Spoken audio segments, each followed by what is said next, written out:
आज आपण बनवणार आहे मऊ लुसलुशीत असा उपमा जो तोंडात टाकताच विरघळतो, खायला पण एकदम टेस्टी आणि हेल्दी।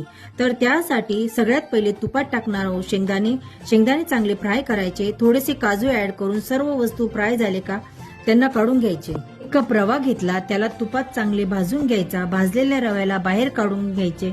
नंतर तुपात उडद डाळ, हरभरा डाळ, जिरे, हिंग, कढीपत्ता सर्व वस्तू तडतडू द्यायचे। त्यानंतर बारीक कट केलेला कांदा, बारीक कट केलेली शिमला मिरची, बारीक कट केलेली हिरवी मिरची, ताजा मटार, त्यानंतर काळी मिरी पावडर, लसूण पेस्ट, किसलेलं अद्रक, मीठ सर्व वस्तू चांगले परतून घ्यायचे।